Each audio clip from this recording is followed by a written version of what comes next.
A brief history of beer. There is some dispute about the origins of beer. Some claim the Egyptians invented it.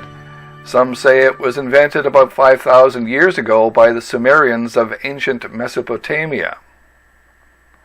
But either way, if we went back in our time machine, we really probably wouldn't recognize that stuff as beer. Louis Pasteur hadn't separated the various strains of wild yeast, but more on that later. The sprouted grains were probably neither barley or corn, and you drank the beverage through a straw. Try that at a biker bar. At any rate, the popularity of beer rose in Northern Europe during the Middle Ages, when it was often considered risky to drink the water. To make beer, you have to boil the ingredients with water, making the beverage safe to drink, but they hadn't figured out why. Some places took that so seriously that they came up with purity laws. The Bavarian purity law of 1516, the Reinheitsgebot, states that beer can only be made of water, barley, and hops. This is still the law of the land in Germany to this day. Other great brewing nations were the Czechs, the Belgians, and of course the British, each with their own unique style of beer making.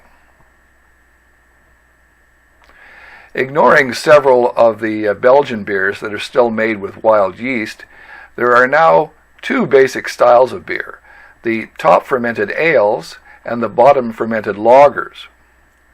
These are divided into an array of subcategories, such as stout, mild, or IPA, India Pale Ale, under ales, and maybe Dortmunder, Pilsner, and Helles under lagers.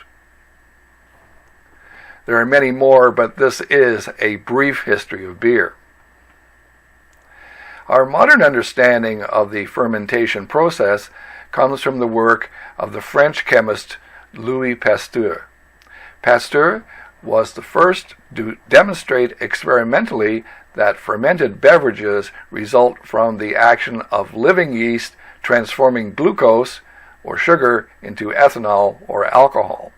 This opened the way to isolating various yeasts, thus improving the consistent quality of beer. Before mass transportation, each village and town had their own brewery, and often it was made at local pubs or hotels that also sold it.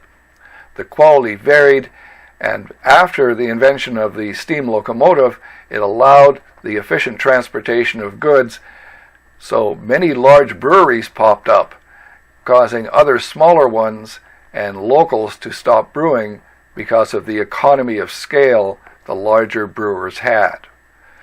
Those were the first disruptive technologies.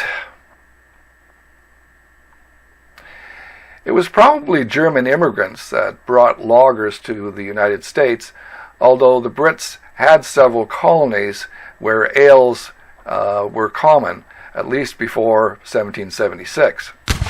The story goes that the fusion of ales and lagers led to America's only indigenous beer, the steam beer.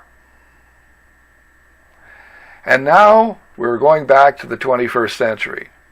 National brands have been around for more than a century, and they often rely on heavy advertising to sell what is to some a weak and tasteless brew.